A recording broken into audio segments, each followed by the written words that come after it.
John here, and today we're going to talk about review Twisted Metal, the latest series for Peacock. And I would say right off the bat, for me, it was a mixed bag, and we'll talk more about that here. And I'm not going to really go into a lot of spoiler territory here.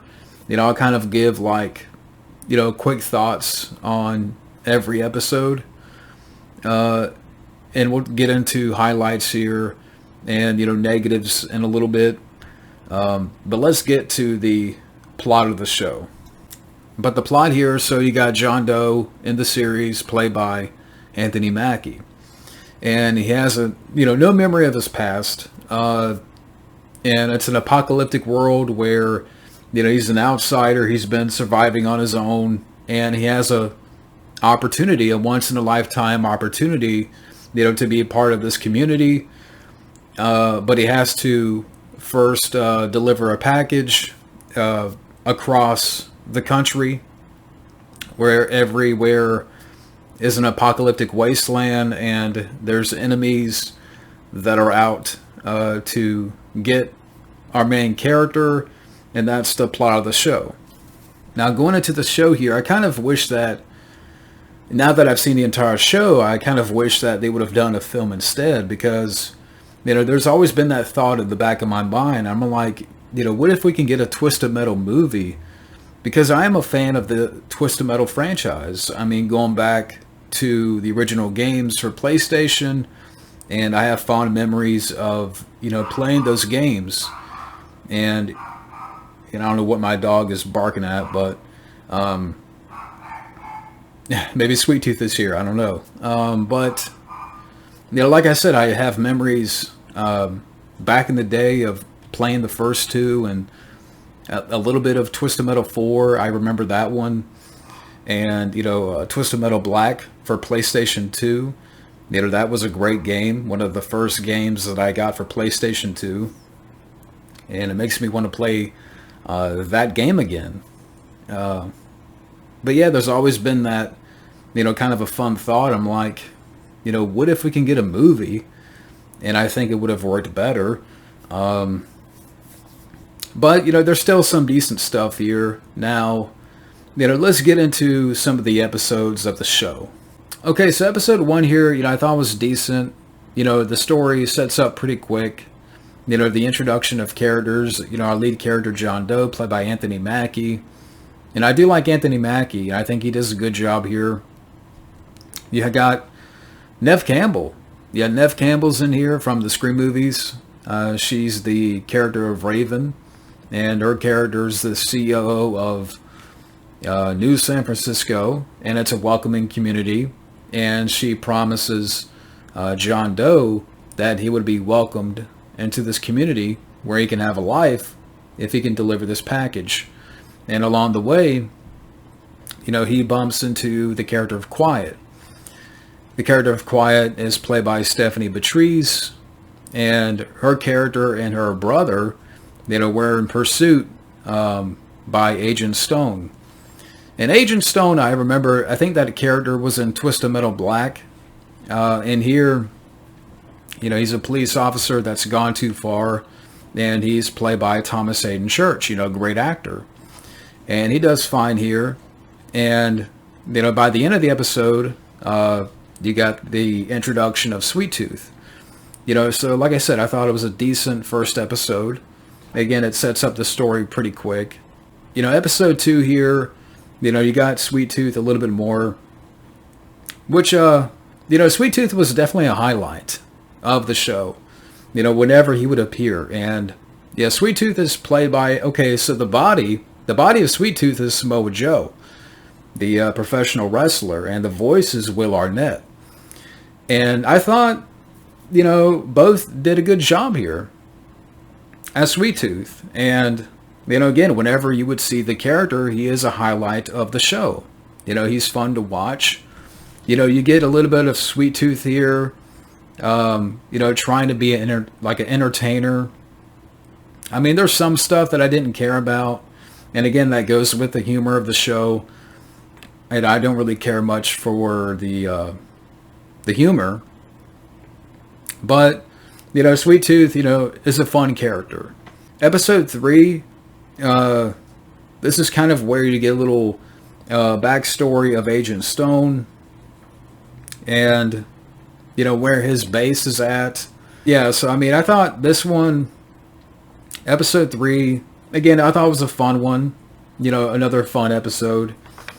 Okay, so episode 4 here, and I have to look at my notes here to remember.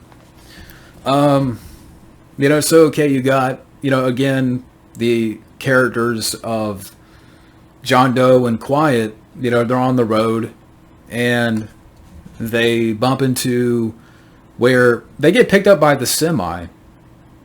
And one interesting thing about this episode here was that their car, Evelyn, which I forgot to mention, but the main character, calls his car Evelyn, because of the plate. But, okay, so long story short, the car gets picked up by the semi, while they're going on the road. And these other semis pull up, and then the semis, they start to connect. Like, all of these semis connected is like a little mini sanctuary. It's like a little, like, city. And I thought it was, like a connected convoy. And I thought that was a unique idea, to where all these semis that are connected is like a little mini sanctuary convoy city, where these people live. And I'm like, okay, that's cool. That's something I haven't seen before. You got some characters in here, episode 4, that I didn't really care for. The character of Watts, who I don't know, I forgot what the character's name is. I think the character's name is Twister. Then I don't remember her much from the games or which game that she was in. But you kind of got her story going on here. I didn't really care for this episode here. I put like meh, just kind of very, indifferent. Episode 5 here, this one was a step up. You got Agent Stone back, and, Quiet wants to go after Agent Stone for, making her brother commit suicide. So Quiet is on a mission to stop Stone. Sweet Tooth goes to Agent Stone's base, which is at this dam, and he kills his men. You get some vehicle action in episode 5, and I would say, again, it's a fun one. Episode 6, I didn't care for this episode. There's not a lot that happens here. This episode kind of went nowhere. It kind of gave a little bit of backstory about the character of Quiet, but, you didn't really care about that too much. And again, a lot of episode 6 is just, our main 2 leads, hiding out in an abandoned burger joint, and they have sex in the ball pit. That's pretty much it for that one. Episode 7, this was a step up.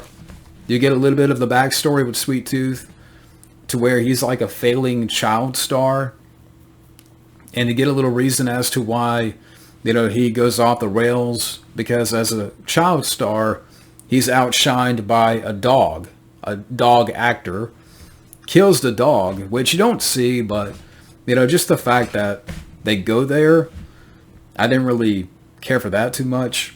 The characters, our lead characters, they go to Chicago, New Chicago, that was the destination, and it's protected by a long wall. And they talk to Calypso, which you don't see Calypso, but, I remember that character from the games. But they have a conversation with him in like an underground tunnel. Sweet Tooth goes to his asylum, where he was, locked up in this asylum. And again, you get a little bit of backstory with Sweet Tooth. So I would say that for me, that's why episode 7 was a bit of a step up from episode 6. Episode 8, I didn't care for this one that much. So, this is where, John Doe, his vehicle is taken by these people called the Holy Men. And the Holy Men are like a group of bikers. Well, not really bikers, but they're like wearing these kind of like gimp suits. And they steal cars. They steal things. And their suits remind me of David Carradine's suit in Death Race 2000. You know, that kind of gimp look, like gimp looking suit. And they're led by the character of Preacher, which this actor here who plays the character of Preacher, I vaguely remember the character of Preacher, but I don't think this character, the character from the games, I forgot which game it was, I don't think that character was anything like this character here. The actor that they got to play Preacher here, I thought he was just over the top. And there's a scene where he's fighting with Anthony Mackie, and he's moving all over the place like a ninja, like a spider monkey, just hopping all over the cars and doing flips and cartwheels. But again, he's just moving around like a spider monkey, fighting Anthony Mackie, and his acting is very over the top, and that's it. Okay, so moving on to episode 9 here. I thought, for one, this was the shortest episode of the series. And I thought it was a good kind of, setup to the finale. It was not long at all. They find this new vehicle because, I don't want to give too much away. But basically, they had to kill this random driver. Quiet did, and I don't want to go too deep here with these, but they got this new vehicle to replace Evelyn, and they call it Roadkill, and they're picked up by the character of Watts from episode 4, and they fix up the car, and they're gearing up for a battle, and Sweet Tooth is gearing up for a battle as well. So again, episode 9, it was kind of like a fun and quick setup for episode 10. And for me, episode 10 was kind of a letdown. The first 5-10 minutes was fun. You get some vehicle combat and destruction that harkens back to the games. But it only goes for like maybe 10 minutes. You get some fun character moments. And then by the end of the episode, they kind of tease the future. Like, there could be a tournament. And I'm like, maybe that should have been the whole first season here. But that's just me. So, again, I would say, overall, I mean, it was... I'm just pulling up my notes here. I'm not going to edit this out. But, okay, so, I mean, if I talk about the cast performances here, again, Anthony Mackie does a good job.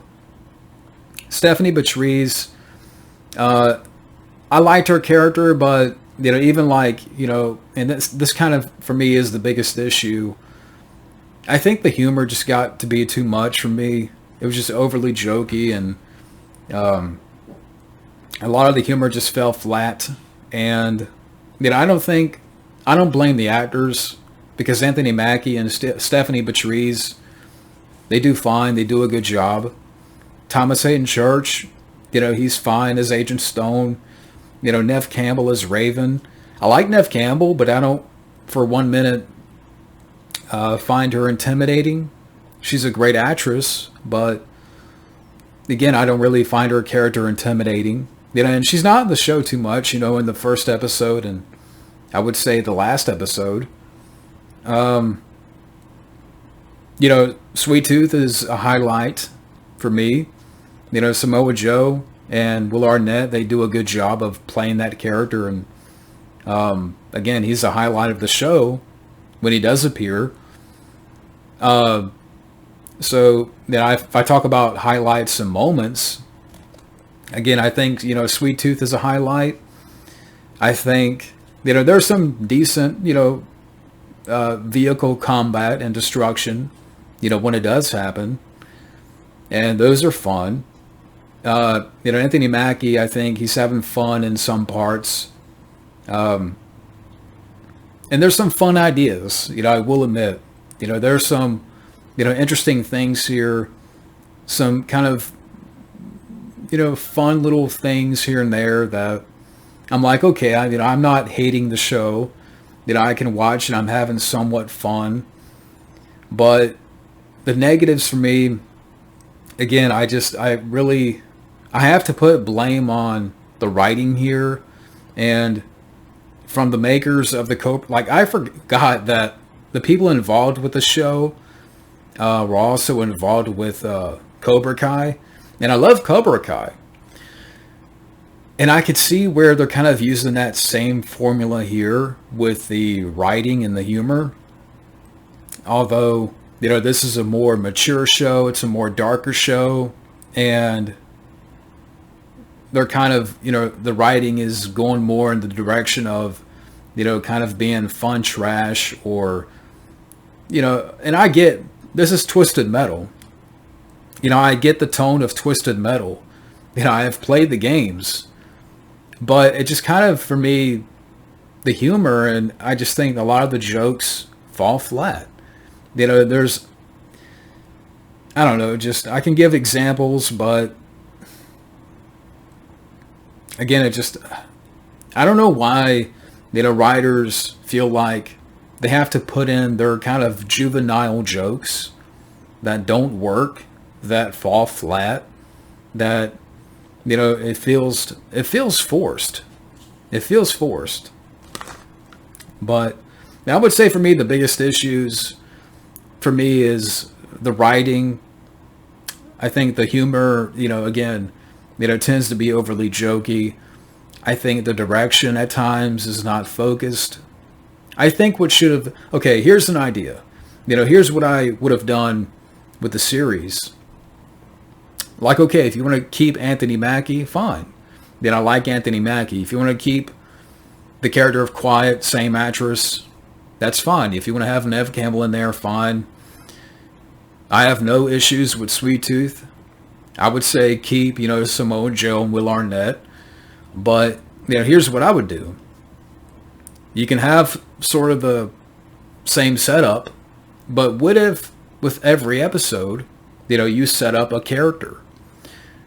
I mean, you look at, of all the characters, through, the history of Twisted Metal, and you get some characters here and there, throughout the show, but none of them are profiled. Like, none of them are given time to, be fleshed out or to be properly introduced. It's kind of like, okay, here's, okay, Agent Stone, again, I think Thomas A. Church, does a fine job, but, I kind of want a little bit more with the character. And for other characters, too. That's what I would have done, like, have every episode set up a character, and then by episode 10 you could have a tournament. Have a tournament where everybody goes to one location and they have a big, combat, not combat, what am I talking about? Big combat like you would have in the games. It's a battle royal of, destruction and weaponry, all kinds of weapons. Because even I remember, back in the games, like, I remember you could freeze cars and, lay down mines, and, there's some cool looking visuals here in the show. Like, for example, you would see like a missile shot and you would see like kind of like a coloring of the smoke. And I'm like, okay, that's definitely, Twisted Metal. So there's some things in the show, visuals, with the destruction that reminds me of the games. But even then, there's not a lot of it. And there's not a lot of characters that are really focused on. I mean, you got a few characters that are kind of the focus, but that's kind of what I would have done with the show, is have every episode introduce a character, and you could profile that character, And then by episode 10, you could have this big tournament. But that's just me. But yeah, that's kind of what I would do. But let me get to my overall thoughts on Twisted Metal's series. Anthony Mackie and Stephanie Beatriz do a good job. Will Arnett and Samoa Joe as Sweet Tooth is a highlight and shines in moments throughout. However, much of the humor doesn't land, and it is more missed than hit, along with dumb writing and, for me, lack of destruction being Twisted Metal. There's still some decent elements with sprinkles of escapism fun and a possible potential with where things could go with the future, but the execution was mixed. Those are my overall thoughts and my overall rating for Twisted Metal Season 1. I'm going to give this show out of 10 a 6 out of 10. But thank you for watching, and have a good day.